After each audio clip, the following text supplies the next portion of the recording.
Hello, friends. Welcome to another session of Emotional Cafe. Soy Mara Mayo Ingram with another topic on thankfulness. You remember that I had been talking about how we need to be thankful every day for the different things in our life. I was talking previously that it shouldn't be something that we celebrate one day a year, maybe a month a year, but rather than that, how we need to feel thankful for all the different aspects in our life every single day of our lives. And today I'm going to talk about family and friends. I remember when I was doing my observations at a center in North Miami for becoming a counselor, and I was listening to a therapist talking within a group and telling the people there the importance of having a support net or support network. But the reason why this person was talking about the support net is because there was this specific person that was going back to her life, back to society, back to work, back to the life previously she had from before being at the center. And this therapist was concerned about if she was going to make it. And everybody was like giving hints and advices to this person as she was saying her goodbyes. And I remember this therapist asking her for her support net, her support network. And I remember that she said, you're going to be needing 5 people. And the person that was about to leave the center say, why 5? And the therapist answered, because when reality hits, because when things are not the way we expect them to be, because when we are in our lowest moments, or when insanity overwhelms us to a point that we're about to go out and do something that later we're going to be regretting, you're going to be needing 5 people to contain you. You're going to be needing 5 people to hold you and hold on to you and not let you go and harm yourself. You need one holding your left leg. You need one holding your right leg. You need one holding your left arm. You need one holding your right arm. And finally, you're going to be needing one pulling you from the waist, holding your waist so tight. So these 5 people will help you contain yourself when you need it the most. And I remember how it just hit me. Because even though it's not something that is physically going to happen like that, it's usually what happens. What happens when you call someone and you desperately need to talk to someone and that person is not available? You need to have other people that you can rely on, other people that you can call on. So you can go ahead and call the other 4. What if the other person is busy and cannot answer your phone? You still got 3 more to go. So that will give you choices for you to know that you're not alone and to feel supported by a great group of friends.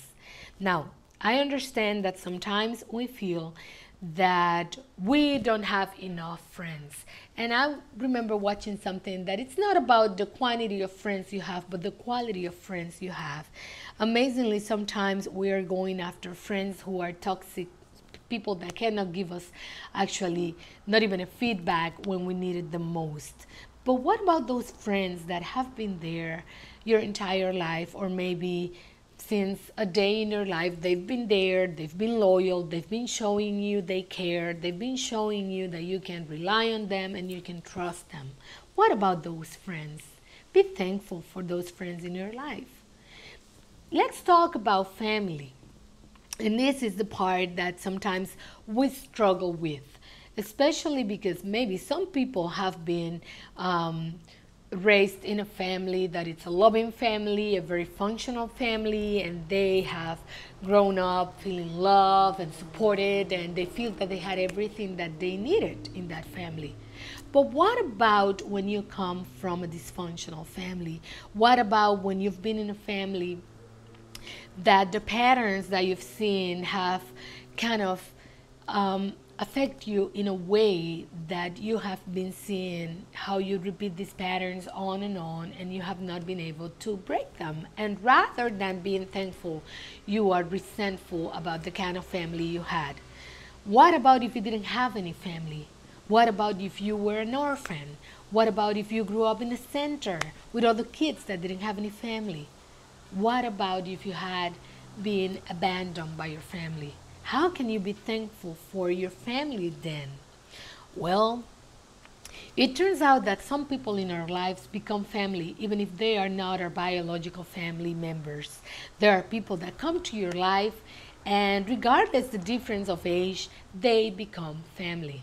We even have friends that sometimes we refer to them as more than friends being our family.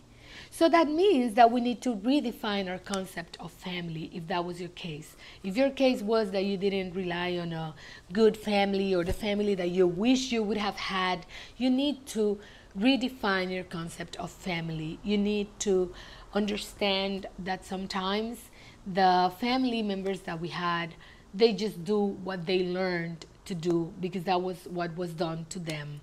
And when you see it from that perspective, you're going to understand that maybe your parents didn't have a choice to do it any different. They didn't have a chance to do it any different with you because that's the way their parents did with them. So when you see it from that perspective, instead of being resentful, you're going to be able to understand that they've been there regardless and to appreciate those people that have become your family and move on from that resentment point that you've been. I remember a time in my life, actually many years, most of my life, I have to admit, that I didn't appreciate my family. I was very resentful. I was always angry at them. It was annoying everything they did. Somehow I didn't feel I fitted. And somehow I wish I would have had a different family. And I remembered that they didn't change. I changed. My point of view changed. The way I look at them changed. I realized that they were not perfect. I was not either. I realized that they were trying to be a family the best they could. I didn't know how to be a family either. I realized that regardless what happened, they try to be there for everybody at the end of the day. They try to make everybody feel accepted and loved and respected, even if they didn't agree with the decisions and the choices that we've made in our life. And when I changed the way I was looking at them, something started to change in the way we interacted. Something started to change in me. They didn't change. I changed.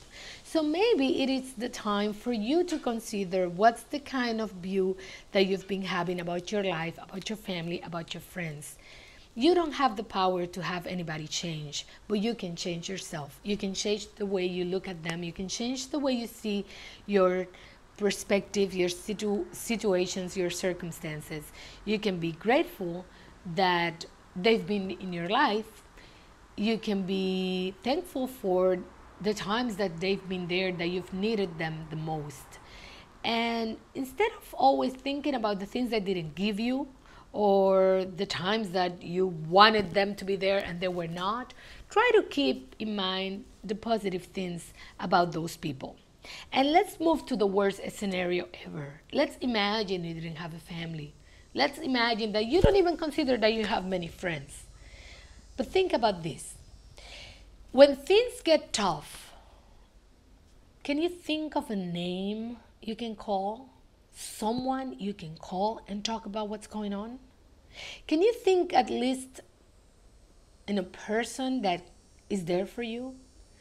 Can you think about someone, at least one specific person that you know you can call no matter what, that you know will support you no matter what you do, that won't judge you, that will love you and accept you and respect you and treat you fairly and well?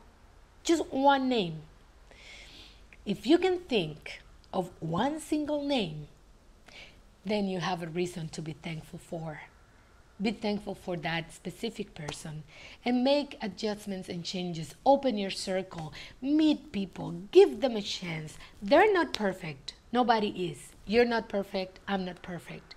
But sometimes there are people in our lives trying to do their very best to show us that they care, to show us that they're our support net or network, that they are there for us, that they are that specific place you can go to and talk about whatever is happening. And maybe they won't get it, but they'll listen. They'll be there for you. They'll try to say, hey, what do you need me to do? What do you need from me? Be thankful for those people that are there to support you. Family, friends, maybe people who became family even though they were not. Don't think about those friends that left your life. They were there for a reason, and maybe they left for a reason as well. Don't whine and dwell on those that are no longer there. Don't dwell on the fact that the father you had and no longer have, or the mother that you had and no longer have. Think about what they gave you. Think about what they contributed and the kind of things you shared that were good for you. Don't think about what you don't have anymore, but think about what you had that was good and be thankful for having the opportunity to have it. And give people a chance. Open up to others and think about how you can become a better member of your family if you have it. How you can be better for those people who have been your family even though they were not, and how you can be a better friend to others. Think about how important it's been for you to have these people in your life and how you can be a blessing for their lives as well. My dear friends, every day there's a reason to be thankful for, and today we are celebrating that we have family and friends, people that are there that we can rely on and that we can trust and that will always support us no matter what. I hope you can join me next week in another session of Emotional Cafe. See you then.